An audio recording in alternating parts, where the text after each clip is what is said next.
मनपूर्वक धन्यवाद. श्री पु भागवत यांच्या स्मृतीला डोळ्यासमोर ठेवून जे काही शब्द मी आता उच्चारणार आहे, ज्या मराठी भाषेत अनेक आदरणीय नावं घेता यावी अशी मराठी भाषा ज्यांनी श्रीमंत केले, अशातलं एक महत्वाचं नाव म्हणजे श्री पु भागवत यांचं. स्वतःला जे पटेल आणि दुसऱ्याला जे सांगावंसं वाटेल आणि बदलावंसंही वाटेल असं धाडस करून आपलं पूर्ण प्रकाशन संस्था, अंक, त्यातले शब्द, लेखकांशी संभाषण याच्यामध्ये सातत्याने धाडस आणि तरी सुद्धा वात्सल्य दाखवणारे श्री पु भागवत यांच्या गावात बोलताना मला खूप आनंद होतो आहे. आणि आता मी याच आजूबाजूची रहिवासी आहे याचा मला काय म्हणतो अभिमान वाटतो आहे.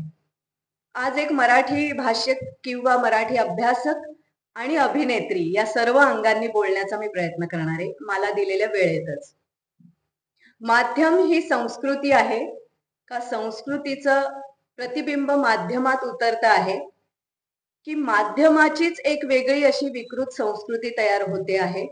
अशा असंख्य प्रश्नांच्या मोहळामध्ये मी या विषयाचा विचार करायला लागले लभ्येसर.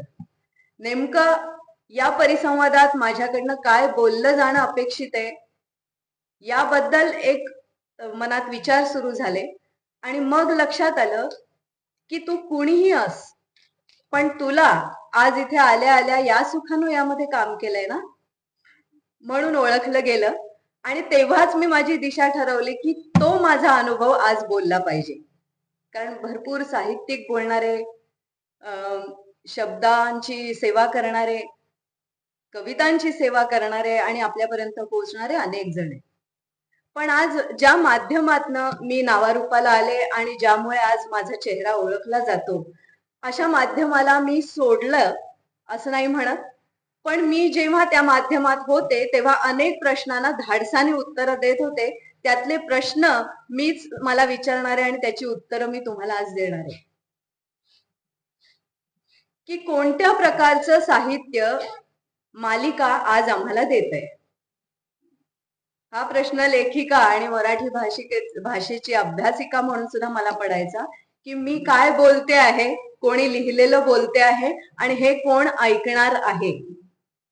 तुम्हाला एक गंमत सांगते. नांदा सौख्यभरे नावाची मी एक मालिका लिहिण्याचं एक मोठं पाप केलं. पाप अशासाठी की माझी एक छोटीशी कथा होती. सदोदित सत्य बोलणारी मुलगी, म्हणजे कदाचित मीच होते ती. सदोदित सत्य बोलणारी मुलगी काय काय घोटाळे करू शकते आणि समोरच्याला किती गोत्यात आणू शकते, हा एवढासा जीव माझ्या मालिकेचा होता. वाहिनीने ती कथा उचलली, तू आमच्यासाठी लिहिशील का, किती गोड कथा आहे. मी भुरळले, मला भुरळ पडली आणि मीटिंग सुरू झाल्या. दर सोमवारी मीटिंग व्हायची. प्रत्येक महिन्याचा जो सोमवार यायचा, म्हणजे 4 सोमवार आम्हाला शक्यतो मिळायचे. त्याच्यात पहिल्या सोमवारी माझी कथा पुन्हा एकदा ऐकली गेली. पुढच्या सोमवारी या कथेत थोडं असं होईल का असं सांगितलं गेलं.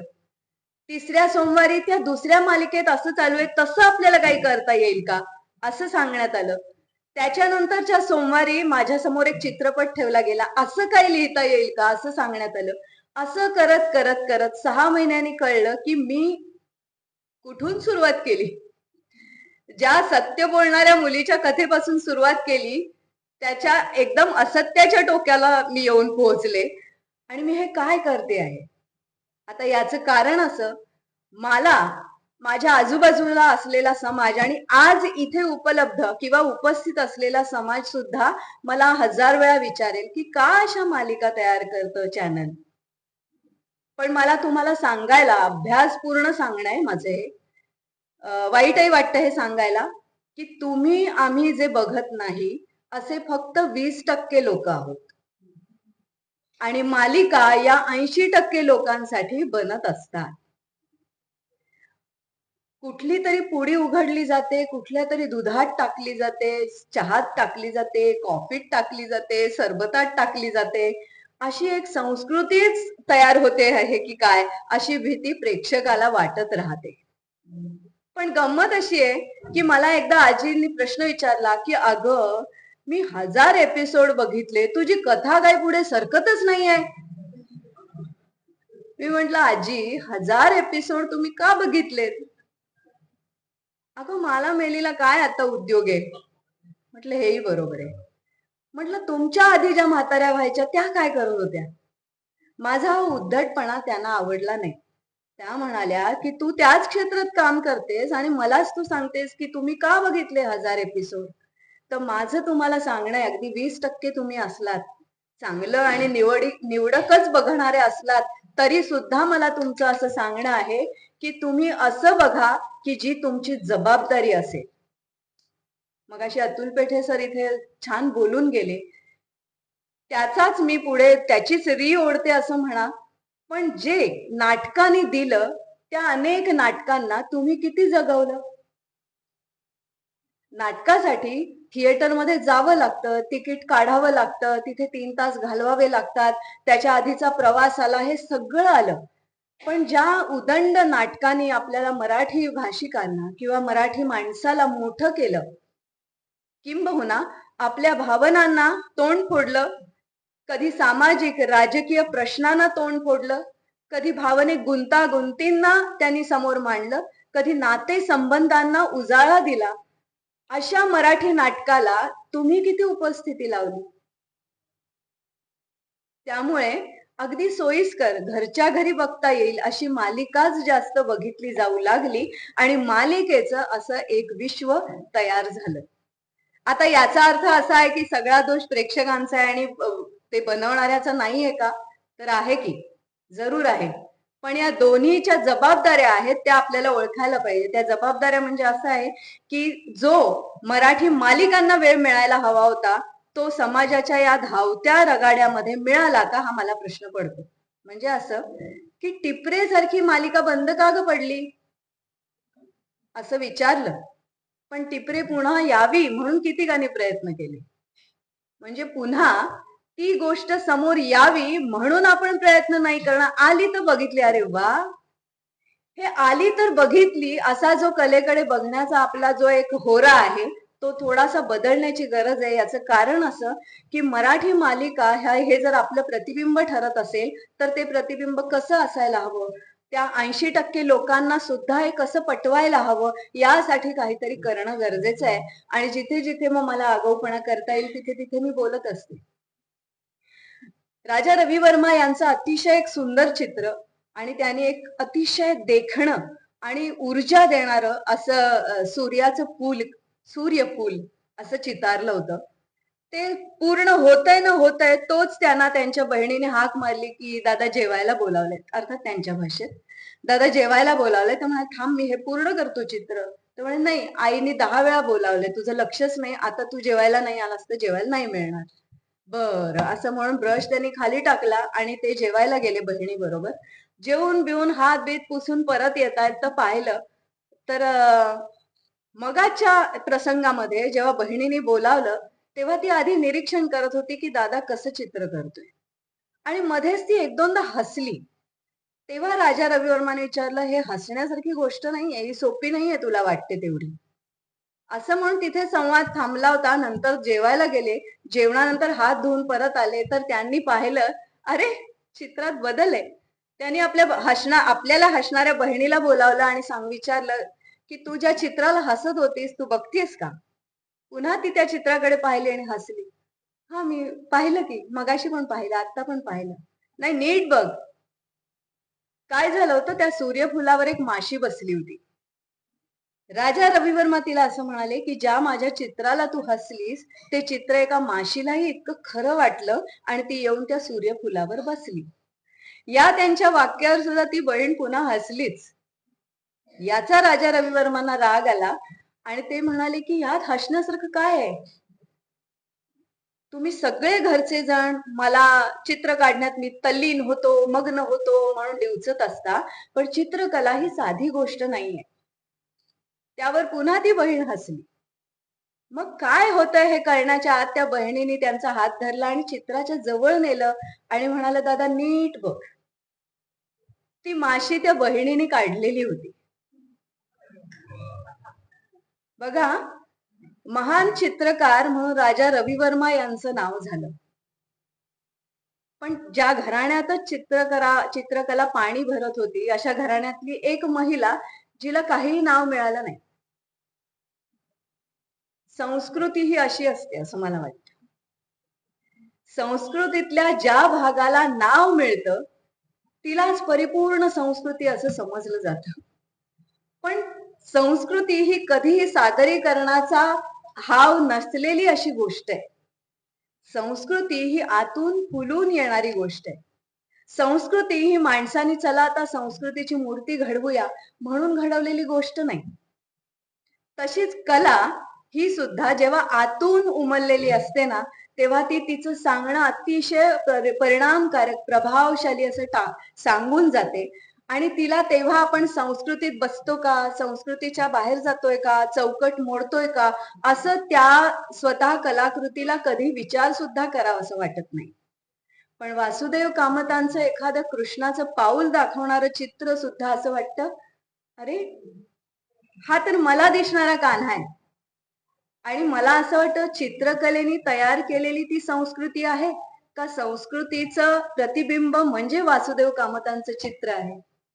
हे जे कोण आधी आणि कोण नंतर आणि काय नावारूपाला येतं आणि काय दडलं जातं किंवा कधीच नावारूपाला येण्याची ज्याची हाव नसते किंवा त्याच्या मागे त्याला धावायचं नसतं अशी दोन्ही मिळूनची संस्कृती असते. आज अभिनेत्री म्हणून, दिग्दर्शिका म्हणून आणि लेखिका म्हणून मला आज इथे सांगायला आणि आवाहन करायला असं आवडेल की तुम्ही जे पाहता त्या पाहण्याची सुद्धा जबाबदारी ओळखायला शिका. आणि असं जर जबाबदारीने पाहत गेलात ना तर कधीही कप पदार्थ किंवा अतिशय हलक्या दर्जाचं असं समोर तुम्हाला पाहायला लागणारच नाही. याचं कारण असं की जेव्हा आम्ही कलावंत घरातनं बाहेर निघतो, आज अभिनय करायचा आहे, तेव्हा चला आज काहीतरी अतिशय घाणेरडा अभिनय करूया असं म्हणून आम्ही बाहेर निघत नाही. आम्हाला अतिशय उदात्त, उन्नत, चांगलं, पवित्रपेक्षाही जे त्या लेखकाला मांडायचं आहे त्याला योग्य 100% योग्य असा न्याय अभिनेत्री म्हणून द्यायचा असतो किंवा अभिनेता म्हणून द्यायचा असतो. पण काय पद्धतीचं आवडतंय, काय पद्धतीचंच पाहिलं जातंय, ह्या सगळ्या दडपणाचा होरा ओळखूनच जेव्हा चॅनल एखादी मालिका सुरू करतं त्यावेळेला तो भाग फक्त चॅनलचा राहत नाही, तो भाग प्रेक्षकाचा सुद्धा असतो. म्हणजे ज्या वेळेला एका मालिकेमध्ये एका मुख्य नायिकेचा त्रास किंवा तिच्यावर होणारा अन्याय हा बंद झाला आणि तिला अतिशय चांगली वागणूक मिळायला लागली, त्या दिवसापासून तिचा टीआरपी घसरत गेला. आणि टीआरपी कोणाचा असतो? टीआरपी हा पाहणाऱ्या व्यक्तीचा त्यांनी एक त्या अंकामध्ये भर घातलेली असते. आणि मग मुलाखतींमधनं त्याच नायिकेला विचारलं गेलं, काय ग हल्ली फार मुळमुळू चाललंय, सासू तुझी छानच वागते तुझ्याशी. ती म्हणाली मग काय करायचं आता, नाही द्यायला सांग जरा 2 दणके, बघायला मजा येते. आता ही बघायला मजा येते हे इतकं साधं वाक्य नाहीये. आज जर या सीडीज किंवा हा सगळा डेटा जमिनीच्या खाली गाडला गेला आणि पुन्हा काही हजार वर्षांनी तो पुन्हा उत्खनन करून काढला गेला तर काय वाटेल की मराठी घराघरांमधनं विष ओतलं जात होतं. त्यामुळे या मालिका बंद कशा करायच्या ते तर आमच्या हातात नाही, तेही तुमच्या हातात आहे. याचं कारण तुम्ही ज्या नाटकाला जात नाही ना ते नाटक बंद पडतं. मग तुम्ही जी मालिका लावणार नाही, बघणार नाही, ती नाही का बंद पडू शकणार. पण आपल्याकडे वृद्ध माणसाने काय करायचं, त्याला जरा टाइमपास हवा. मी भाजी निवडता निवडता काय बघायचं, मी स्वयंपाक करता करता काय करायचं, मी एवढी टेन्शन घेऊन ऑफिस मधनं घरी येते, मी काहीतरी सोबत असते म्हणून तुम्ही जो ऑन करून ठेवता टीव्ही त्याच्यामुळे टीआरपी नावाचा राक्षस हा वाढत जातो. आणि अरे टिपरे आवडत नाहीये लोकांना तर अमुक अमुक नावाच्या मालिका आवडतात. मी नावं नाही घेत कारण मी त्याच क्षेत्रातली आहे, पण तुम्ही सुज्ञ आहात. पण एक लक्षात घ्या की तुम्हाला जर एखादं माध्यम जर गडबड करताय आपल्या संपूर्ण संस्कृतीमध्ये असं वाटत असेल तर ते बंद करण्याचं शस्त्र तुमच्याकडे आहे हे आपण का नाही ओळखत आहोत. नका बघू टीव्ही, नका बघू, तुम्ही कुठलाही रिमोट हातात घेऊ नका. तुम्हाला प्रचंड अशा प्रकारचं साहित्य आणि अशा प्रकारचे कार्यक्रम उपलब्ध आहेत, त्यांना तुम्ही जा. आणि जर शक्य असेल तर काय होत, जाऊ दे ना, या बाबतीत कुठे बोलायचं असं न करता स्वतः जरा बोला.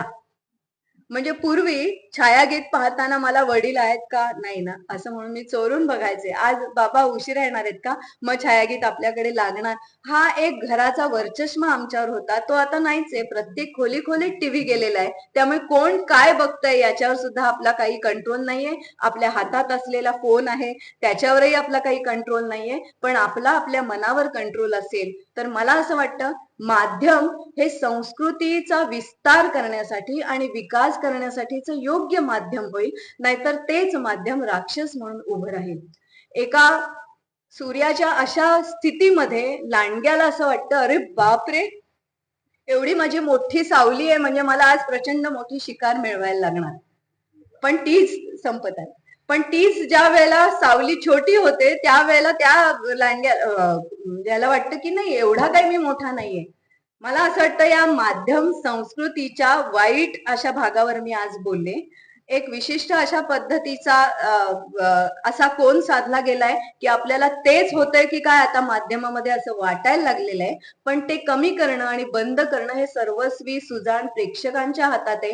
आणि 20% प्रेक्षकांच्या नाही तर 80% प्रेक्षकांना शहाणं करणं ही 20% प्रेक्षकांच्या हातात आहे, असं मला अभिनेत्री, दिग्दर्शिका आणि लेखिका म्हणून वाटतं. मला माझ्या संस्कृतीचा अत्यंत अभिमान आहे आणि मी माझ्या कामामध्ये मी माझ्या संस्कृतीचं जतन, संवर्धन आणि विकसन करतच राहते आणि करतच राहणार आहे. सर्व बुजुर्ग व्यक्तींना मी इथूनच नमस्कार करते. डहाके सरांचे भाषण ऐकून आणि पुस्तकं वाचून आम्ही मोठे झालेले आहोत.